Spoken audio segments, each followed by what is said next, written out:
நேரம் 12:45. இலங்கை ஒலிபரப்பு கூட்டுத்தாபனம் செய்திகள். செய்தியாசிரியர் பிரியதர்ஷினி செல்வதுரை. வாசிப்பவர் அகமது எம் நசீர். முதலில் தலைப்புச் செய்திகள்.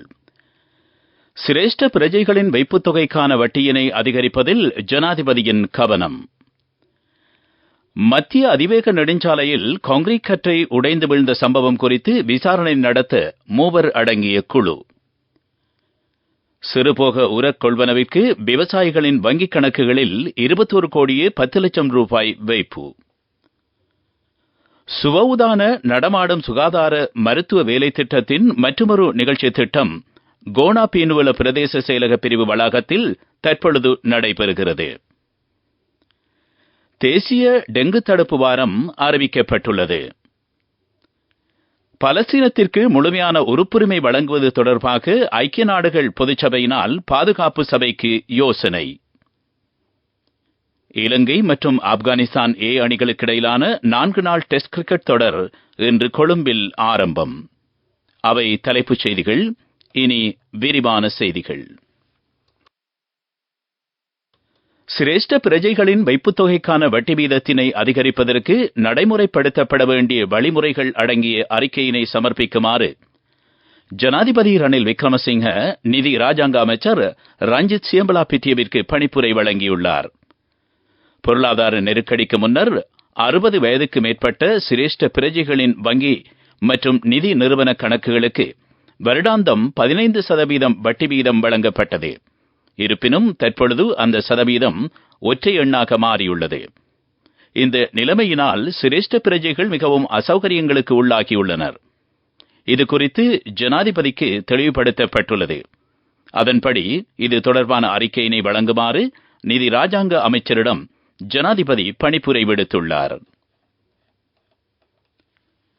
மத்திய அதிவேக நெடுஞ்சாலையில் கடபத்தைக்கும் மீரிகமவிற்கும் இடைப்பட்ட பகுதியில் கான்கிரீட் கற்றை இடிந்து வீழ்ந்த சம்பவம் தொடர்பில் விசாரணை நடத்த 3 அடங்கிய நிபுணர் குழு ஒன்றினை நியமிக்க முன்மொழியப்பட்டுள்ளதாகவும் வீதி அபிவிருத்தி அதிகார சபை தெரிவித்துள்ளது. இந்த சம்பவம் தொடர்பாக நடத்தப்பட்ட விசாரணையின் முதற்கட்ட அறிக்கை தற்பொழுது அதிகார சபைக்கு கிடைத்துள்ளது. சுமார் 35 மீட்டர் நீளமான இந்த கான்கிரீட் கற்றை கடந்த 4ஆம் திகதி இடிந்து வீழ்ந்துள்ளமை குறிப்பிடத்தக்கது.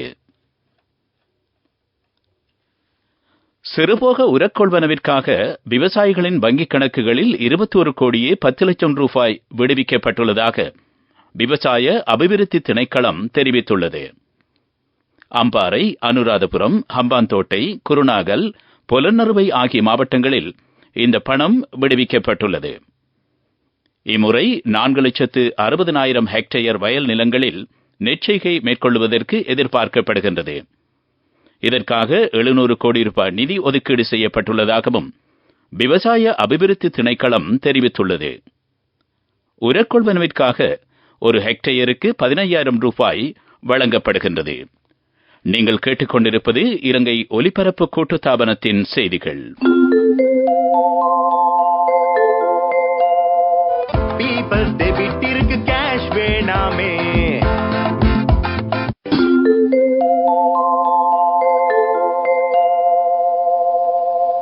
தொடர்ந்து செய்திகள். கிராமிய மக்களின் சுகாதார நிலைமையினை மேம்படுத்தும் நோக்கில் சுகாதார அமைச்சினால் நாடாளாவிய ரீதியில் நடைமுறைப்படுத்தப்படும் சுவ உதான நடமாடும் சுகாதார மருத்துவ வேலை திட்டத்தின் மற்றொரு தொடர் காலி மாவட்டத்தில் கோனா பீனுவல பிரதேச செயலக பிரிவு வளாகத்தில் இன்று நாள் முழுவதும் நடைபெறுகின்றது. அமைச்சினால் இந்த ஆண்டு ஏற்பாடு செய்யப்பட்டுள்ள 17வது சுவ உதான நடமாடும் சுகாதார மருத்துவ சேவை திட்டம் இதுவாகும். கொழும்பு தேசிய வைத்தியசாலை, கொழும்பு தேசிய கண் வைத்தியசாலை, காலி கராப்பிட்டிய வைத்தியசாலை உட்பட பல வைத்தியசாலைகளின் விசேட வைத்தியர்களும் தாதியர்களும் துணை மருத்துவ சேவைகளைச் சேர்ந்த பணியாளர்களும் இந்த சுகாதார மருத்துவ சேவை நிலையத்தில் வைத்திய சேவையில் ஈடுபட்டு வருகின்றனர். நடமாடும் ஆய்வக சேவைகள் பல் மருத்துவம், கண் மருத்துவம், இரத்த பரிசோதனை, உடல் நிறை அளவீடு, இரத்த அழுத்த அளவீடு, ஆயுர்வேதம், சிறுநீரக மருத்துவம், தொற்றா நோய் உள்ளிட்ட அனைத்து சேவைகளும் இங்கு வழங்கப்படுகின்றன. அமைச்சர் டாக்டர் ரமேஷ் பத்திரன தலைமையில் இந்த குறித்த சுகாதார மருத்துவ சேவைகள் நடமாடும் சேவை திட்டம் நடைபெற்று வருகின்றது. வெளிநாட்டில் பதுங்கியிருக்கும் இலங்கையின் முக்கிய போதைப்பொருள் குற்றவாளியின் முக்கிய உதவியாளர் ஒருவர் போலீஸ் விசேட அதிரடிப்படையினரால் கைது செய்யப்பட்டுள்ளார். ஜாஎல துடல்ல பிரதேசத்தில் மேற்கொள்ளப்பட்ட சுற்றி வளைப்பின் போது இவர் கைது செய்யப்பட்டார். சந்தேக நபரிடம் இருந்து ஒரு தொகை போதைப் பொருளும் கைப்பற்றப்பட்டுள்ளது. நபர் ஒருவரை கொலை செய்வதற்காக 2 மோட்டார் சைக்கிள்களில் வந்தவர்களுக்கு தங்குமிட வசதி வழங்கினார் என்ற குற்றமும் இவர் மீது சாட்டப்பட்டுள்ளது. இதேவேளை மட்டக்குழி சாந்தமேரி மாவட்டத்தில் மேற்கொள்ளப்பட்ட சுற்றி வளைப்பில் போதைப்பொருள் கடத்தல்காரர் ஒருவர் கைது செய்யப்பட்டுள்ளதாக படையினர் தெரிவித்துள்ளனர். இவரிடமிருந்து 2,24,000 ரூபாய் பெறுமதியான முச்சக்கர வண்டியும் கைத்தொலைபேசி ஒன்றும் கைப்பற்றப்பட்டுள்ளது. தொடர்வது பிரதான செய்திகள். பீப்பிள்ஸ் பேங்க் டெபிட் கார்டு இருக்கும்போது இப்போ கையில கேஷ் வச்சுக்க தேவையில்லை. எல்லா பேமெண்ட்டுக்கும் ஸ்வைப் பண்ணுங்க, டேப் பண்ணுங்க.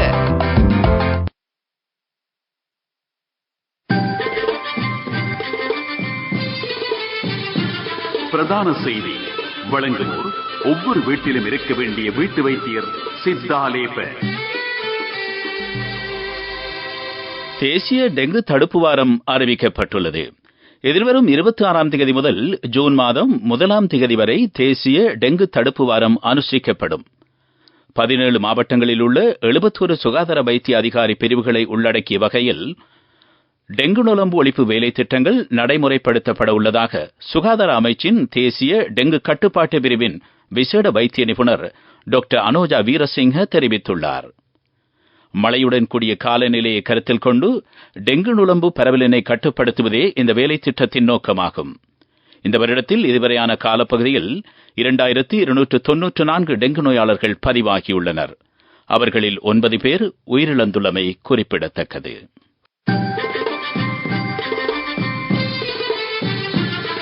பிரதான செய்தி வழங்கியோர் ஒவ்வொரு வீட்டிலும் இருக்க வேண்டிய வீட்டு வைத்தியர் சித்தாலேப. உங்கள் கவனத்திற்கு பேட்டரி மூலம் இயங்கும் விளையாட்டுப் பொருட்களினால் சிறுவர்களுக்கு பாதிப்பு ஏற்படுவதாக அரசாங்க வைத்திய அதிகாரிகள் சங்கத்தின் உதவி செயலாளர் வைத்தியர் பாலித ராஜபக்ச தெரிவித்துள்ளார். சிறுவர்கள் விளையாடும் விளையாட்டுப் பொருட்களில் இரசாயன கலவைகள் கலந்த பொத்தான் வடிவிலான பேட்டரிகள் உள்ளன. அவற்றை சிறுவர்கள் தற்செயலாக விழுங்கினால் மின் ரசாயன செயல்பாடுகளினால் உயிராபத்து ஏற்படும். இந்த பேட்டரி வயிற்றிலே திடீரென வெடிக்கக்கூடும். இதனால் சுவாசக் குழாய் அடைப்பு ஏற்பட்டு மரணம் ஏற்படும். எனவே சிறுவர்கள் இவ்வாறான விபத்துகளில் சிக்கினால் உடனடியாக வைத்தியசாலைக்கு கொண்டு செல்ல வேண்டும். வைத்தியசாலைக்கு கொண்டு செல்லும் வரை 10 நிமிடங்களுக்கு ஒருமுறை முதலுதவியாக 2 தேக்கரண்டி சுத்தமான தேனினை பாதிக்கப்பட்ட சிறுவர்களுக்கு வழங்குமாறும் அவர் தெரிவித்துள்ளார். இது உங்கள் கவனத்திற்கு. உலகச் செய்திகள். ஐக்கிய நாடுகள் அமைப்பின் பாலஸ்தீனத்திற்கு முழுமையான உறுப்புரிமை வழங்குவது தொடர்பான பிரேரணைக்கு பொதுச்சபையில் நேற்று அங்கீகாரம் அளிக்கப்பட்டது. பிரேரணைக்கு ஆதரவாக 143 வாக்குகளும் எதிராக 9 வாக்குகளும் கிடைத்துள்ளன. அமெரிக்கா, இஸ்ரேல் ஆகிய நாடுகள் இதற்கு ஆதரவாக வாக்களித்தன. 25 நாடுகள் வாக்கெடுப்பில் கலந்து கொள்ளவில்லை. முன்னதாக பாலஸ்தீனத்திற்கு முழு உறுப்புரிமை வழங்குவது தொடர்பான பிரேரணை முன்வைக்கப்பட்ட போது அமெரிக்கா அதற்கு எதிராக வீட்டோ அதிகாரத்தை பயன்படுத்தியது. பாலஸ்தீனத்திற்கு முழு உறுப்புரிமை வழங்குவது குறித்து பரிசீலிக்குமாறு ஐக்கிய நாடுகள் பொதுச்சபை பாதுகாப்பு சபைக்கு கோரிக்கை விடுத்திருந்தது. பாலஸ்தீனம் கடந்த 2012ஆம் ஆண்டு முதல் ஐக்கிய நாடுகள் அமைப்பின் கண்காணிப்பில் உள்ளது. அமெரிக்க ஆயுதங்களை பயன்படுத்தி காசா எல்லைப் பகுதியில் மனிதாபிமான சட்டத்தை மீறும் செயலில் இஸ்ரேல் ஈடுபட்டுள்ளமைக்கான சந்தேகம் எழுந்துள்ளதாக அமெரிக்கா தெரிவித்துள்ளது.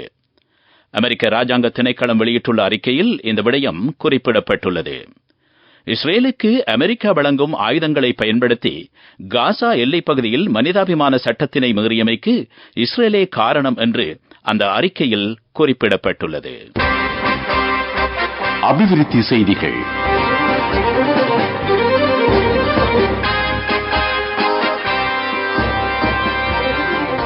யாழ்ப்பாணம் இணுவில் காரைக்கால் திண்மக் கழிவு சேகரிப்பு நிலையம் விவகாரம் தொடர்பிலே ஒருங்கிணைப்பு குழு கூட்டத்தில் ஆராய்ந்த நியாயமான தீர்வுகள் வழங்கப்படும் என அமைச்சர் டக்ளஸ் தேவானந்தா தெரிவித்துள்ளார்.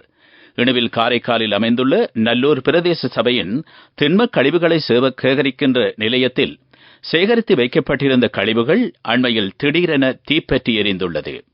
இதனால் சுற்றுச்சூழல் பாதிப்பு ஏற்பட்டுள்ளதாகவும் மக்கள் பெரும் அசௌகரியங்களுக்கு முகம் கொடுத்துள்ளதாகவும் அமைச்சரிடம் சுட்டிக்காட்டப்பட்டது. இதுகுறித்து மாவட்ட ஒருங்கிணைப்பு குழு கூட்டத்தில் கவனம் செலுத்தி நியாயமான தீர்வு காணப்படும் எனவும் அமைச்சர் தெரிவித்தார். விளையாட்டுச் செய்திகள். ஆசிய லீக் ஆடவர் வாலிபால் போட்டித் தொடர் பாகிஸ்தானின் இஸ்லாமாபாத் நகரில் இன்று ஆரம்பமாகின்றது. கிர்கிஸ்தானுக்கு எதிரான இன்றைய முதலாவது போட்டியில் இலங்கை பங்கேற்கின்றது. 6 நாடுகள் பங்கேற்கும் இந்த போட்டித் தொடர் எதிர்வரும் 18ஆம் தேதி வரை நடைபெறவுள்ளது. சுற்றுலா ஆப்கானிஸ்தான் ஏ அணிக்கும் இலங்கை ஏ அணிக்கும் இடையிலான 4 நாள் உத்தியோகபூர்வமற்ற டெஸ்ட் கிரிக்கெட் போட்டி கொழும்பு பி சரா ஓவல் மைதானத்தில் இன்று ஆரம்பமானது. இலங்கை ஏ அணியின் தலைவராக பசிந்து சூரிய பண்டார செயலாற்றுகின்றார். ஆப்கானிஸ்தான் ஏ அணிக்கு இக்ராம் அல்கில் தலைவராக உள்ளார். இரு அணிகளுக்கும் இடையில் நடைபெற்ற உத்தியோகபூர்வமற்ற ஒருநாள் போட்டித் தொடரில் இலங்கை ஏ அணி 3 போட்டிகளின் வெற்றி பெற்று தொடரினை வென்றுள்ளது. வர்த்தக செய்தி அனுசரணை. பட்டதாரியாகும் போது, திருமணத்தின் போது, குழந்தை பிறப்பின் போது மற்றும் 25வது திருமண ஆண்டு நிறைவின் போது 50,000 ரூபாய் வரை விசேட அனுகூலங்கள். மாதாந்தம் 12,500 ரூபாய் வீதம் சேமித்திடும் ஸ்ரீ சேவிங்ஸ் சாம்பியன்களுக்கு மேலும் பணப்பரிசுகள். இந்த வருடம் ஜனவரி மாதம் 1ஆம் தேதி முதல் மே மாதம் 5ஆம் தேதி வரை 8,66,698 வெளிநாட்டு சுற்றுலா பயணிகள் நாட்டிற்கு வருகை தந்துள்ளனர். கடந்த வருடத்தின் இதே காலப்பகுதியுடன் ஒப்பிடுகையில் இந்த மாதத்தின் முதல் 5 நாட்களில் மாத்திரம் 22,047 சுற்றுலா பயணிகள் வருகை தந்துள்ளனர். பெரும்பாலான சுற்றுலா பயணிகள் இந்தியாவில் இருந்து வருகை தந்துள்ளனர். மாலைத்தீவில் இருந்தும் அதிகமான சுற்றுலா பயணிகள் இலங்கைக்கு வந்துள்ளனர். பட்டதாரியாகும் போது, திருமணத்தின் போது, குழந்தை பிறப்பின் போது மற்றும் 25வது திருமண ஆண்டு நிறைவின் போது 50,000 ரூபாய் வரை விசேட அனுகூலங்கள். மாதாந்தம் 12,500 ரூபாய் வீதம் சேமித்திடும் ஸ்ரீ சேவிங்ஸ் சாம்பியன்களுக்கு மேலும் பணப்பரிசுகள். பொருளாதார செய்திகள். ஹம்பாந்தோட்டை அங்குடுகொள பெலச விவசாய சேவை பிரிவில் பெண்களின் பொருளாதாரத்தை உயர்த்தும் வேலை திட்டம் நடைமுறைப்படுத்தப்படுகின்றது. மகளிர் சங்கங்கள் மூலம் முன்னெடுக்கப்படுகின்ற இந்த வேலை திட்டத்திற்கு அரசு சார்பற்ற நிறுவனம் ஒன்றின் ஒத்துழைப்பும் கிடைத்துள்ளது. வீட்டுத் தோட்டம், கோழி வளர்ப்பு ஆகியவை இதன் கீழ் செயல்படுத்தப்படுகின்றன. அதன்படி தெரிவு செய்யப்பட்ட பெண்களுக்கு 2 லட்சம் ரூபாய் பெறுமதியான உபகரணங்களும் கோழி குஞ்சுகளும் வழங்கப்படுகின்றன. காலநிலை அறிக்கை. நாட்டின் பெரும்பாலான மாகாணங்களின் சில இடங்களில் பிற்பகல் 2 மணிக்கு பின்னர் மழை அல்லது இடியுடன் கூடிய மழை பெய்யக்கூடும் என வளிமண்டலவியல் திணைக்களம் அறிவித்துள்ளது. மேல் சபரகமுவா, வடமேல் மாகாணங்களிலும் காலி, மாத்தறை மாவட்டங்களிலும் சில இடங்களில் 100 மில்லிமீட்டருக்கும் அதிகமான மழை பெய்யக்கூடும்.